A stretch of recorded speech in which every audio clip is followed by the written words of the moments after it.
the heart of Bethany, a small village nestled in the hills near Jerusalem, two sisters were consumed by a devastating grief. The wind of uncertainty swept through the dusty streets, while the sky, once clear, grew increasingly darker.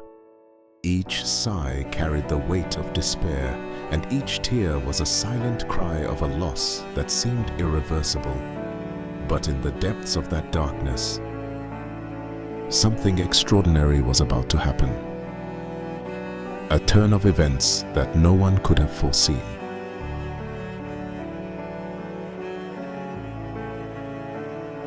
Mary, our brother is getting worse. I know. Martha, Mary, don't worry. It's just a fever.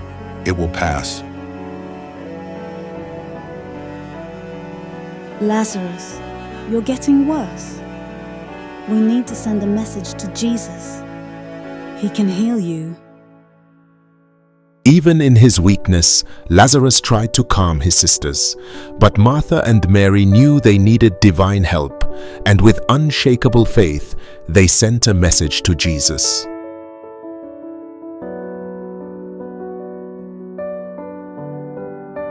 And then, with a heavy heart and the urgency of a life or death message, the messenger left Martha's house, crossing the dusty roads of Bethany.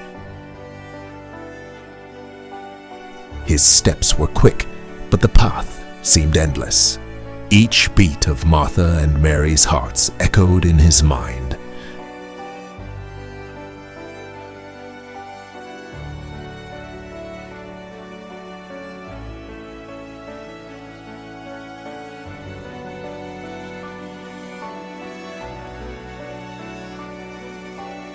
Finally, after a long journey, the messenger reached the place where Jesus was. Breathless, yet determined, he approached and spoke. Lord, I bring an urgent message from Martha, the sister of Lazarus. The one you love is very sick.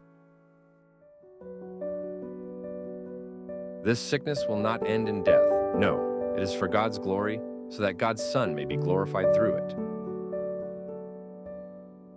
Jesus knew what was coming, but decided to wait. The sisters' faith would be tested in the fire of grief, but he was about to turn their pain into a glorious revelation of divine power. After 2 days of waiting, Jesus finally decided it was time to return to Judea. His disciples were anxious. They knew that going back to Jerusalem could be dangerous, as people had previously tried to harm Jesus. They feared for his safety and their own. Jesus explained that his friend was only sleeping and that he would go to wake him up. However, the disciples didn't understand. To them, death seemed final and they couldn't see beyond it. Despite their concerns, the disciples followed Jesus. The journey to Bethany was long and fraught with uncertainty, but Jesus walked with the assurance that something magnificent was about to unfold. It's been 4 days since we lost our friend. Yes, 4 days.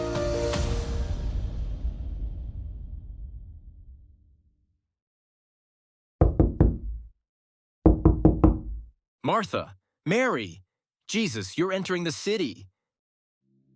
Then Martha knew that Jesus was coming. The news spread quickly, and his heart, squeezed by pain, was taken by a spark of hope.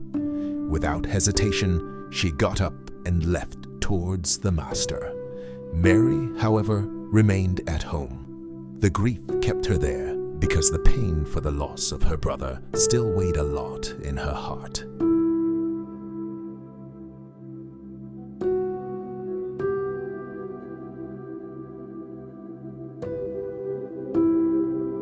And then Martha saw Jesus in the distance.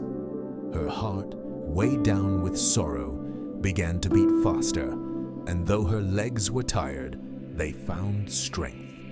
She moved toward him, each step a mixture of sadness and hope. The gentle wind touched her tear-streaked face as her grief and faith intertwined in that moment.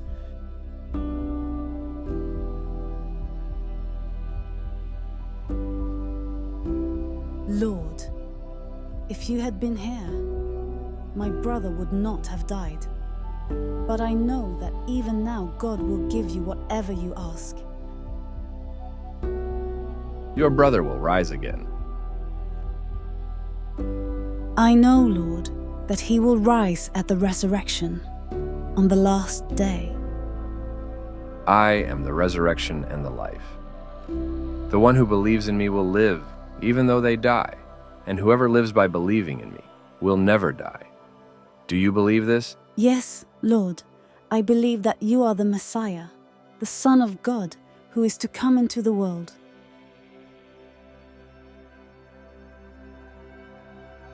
Jesus walked alongside Martha, feeling the palpable weight of the sorrow in the air. As he approached the place where Mary and the others were mourning, the sadness of those he loved swept over his heart like an overwhelming tide. The one who holds power over life and death saw in an instant the fragile humanity around him.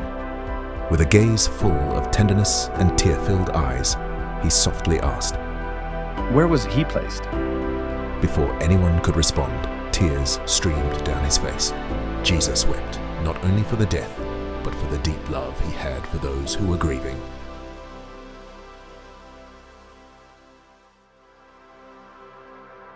With his heart still stirred by the sight of his friend's grief, Jesus walked toward the tomb.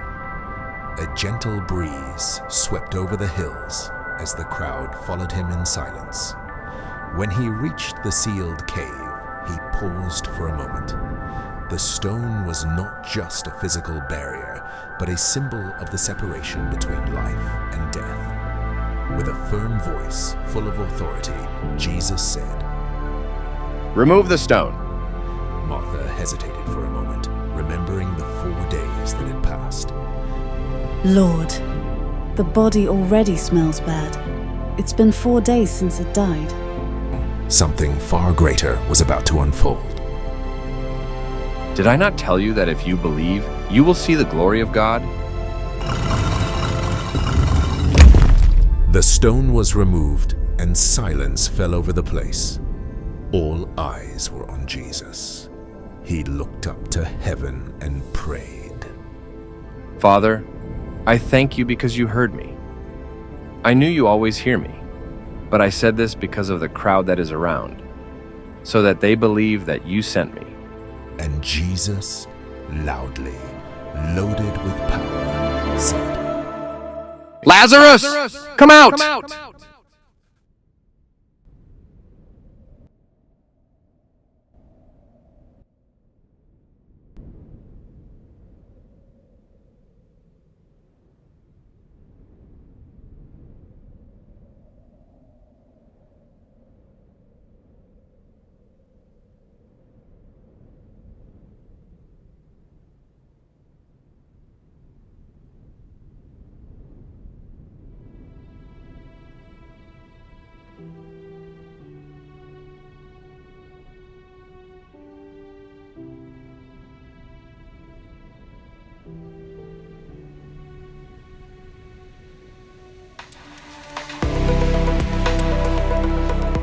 This story is not only about the resurrection, but about the power of an unshakable faith.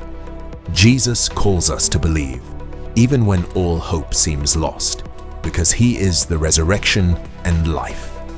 Just as Lazarus heard the call of Christ, we are also called to leave the darkness into the light, to believe in the glory of God revealed in our lives.